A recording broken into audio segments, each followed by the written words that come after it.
Bem-vindos a Game of Thrones de São Pedro. 7 histórias surpreendentes sobre papas. O 13/3 de 2013 foi uma data bem incomum. Por um lado, porque teve 3 números 3, e por outro, porque pela primeira vez em toda a história da Igreja Católica foi escolhido um papa nascido no nosso continente, o arcebispo de Buenos Aires, Jorge Bergoglio. Ungido como Papa Francisco, ele é o primeiro americano a ocupar a Cátedra de São Pedro, o primeiro não europeu desde 741, quando o pontificado esteve nas mãos de Gregório III, nascido na Síria. Francisco também é o primeiro sumo pontífice jesuíta. Mas se você acha que a eleição de um papa argentino foi o fato mais estranho que já aconteceu na história do pontificado, vamos demonstrar com esse ranking de fatos estranhos, curiosos e polêmicos sobre os papas que você pode se surpreender um pouquinho mais. Então vamos conhecer estes 7 casos insólitos sobre os líderes da Igreja Católica.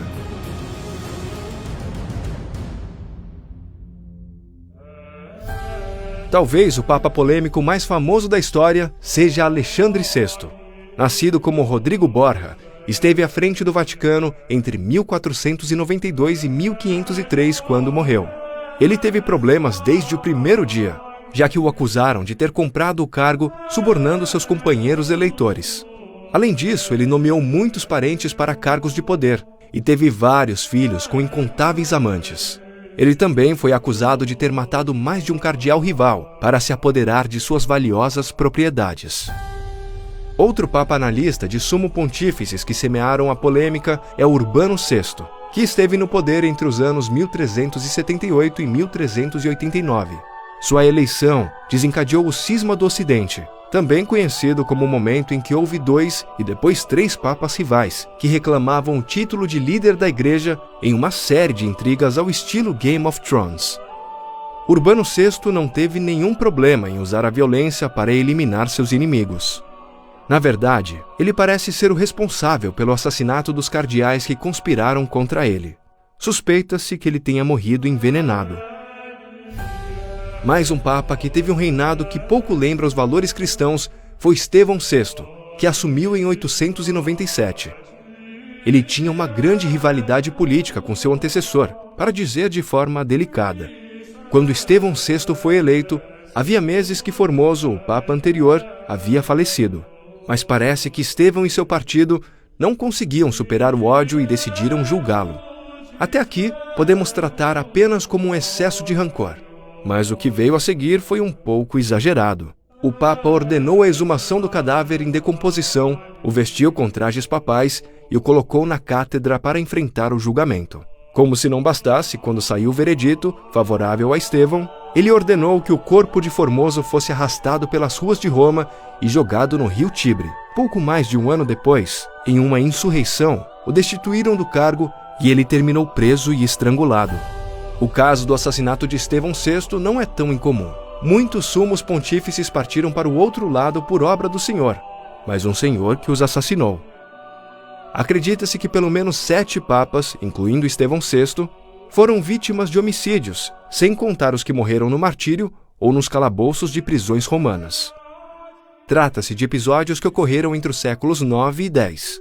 Eram épocas em que as famílias que governavam Roma disputavam o poder e não temiam cometer crimes para conseguir o que queriam.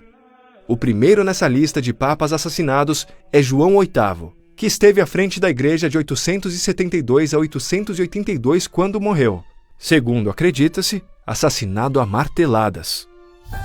Entre os anos 914 e 928, a igreja esteve nas mãos de João X. Tudo indica que a filha de um senador romano ordenou que prendessem o papa no Castelo Sant'Angelo, em Roma, onde provavelmente foi asfixiado até a morte. Meio século depois, nesse mesmo lugar, prenderam o Papa Bento VI, que também morreu estrangulado, supostamente a mando de um rival político chamado Franco. E isso vai se tornar uma saga, porque depois de assassiná-lo, Franco se tornou Papa Bonifácio VII, embora seu cargo não tenha sido de todo legítimo, e por isso ele foi expulso da Santa Sede. Bonifácio então fugiu para Constantinopla, levando consigo o tesouro da igreja. O tempo passou, mais papas chegaram, e 10 anos depois de sua fuga, no ano 984, o Papa João XIV assumiu. Enquanto isso, as lutas políticas entre as famílias romanas continuavam. Então o sumo pontífice acabou preso. Onde? Claro que no Castelo Sant'Angelo. João XIV morreu de fome na prisão, embora alguns dizem que ele foi envenenado. Por quem?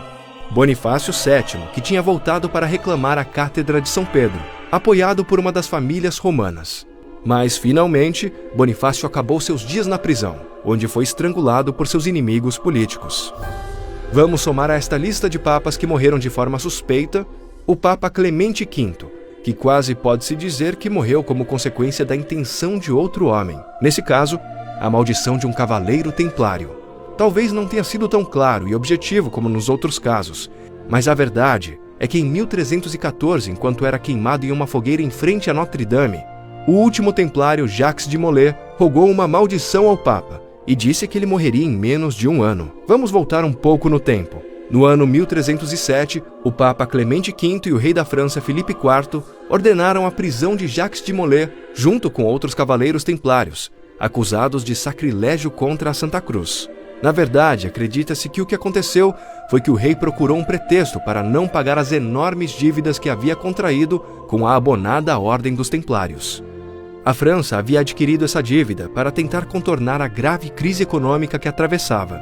Assim, para não pagar o empréstimo, Filipe IV decidiu que o melhor era acabar com seus credores e elaborou o plano de processá-los para ficar com os valiosos bens da ordem. E foi assim que Molay morreu na fogueira em 18 de março de 1314. Disse que, enquanto queimava, ele disse: "Eu os convoco ao juízo de Deus em menos de um ano, malditos todos vocês até a 13ª geração."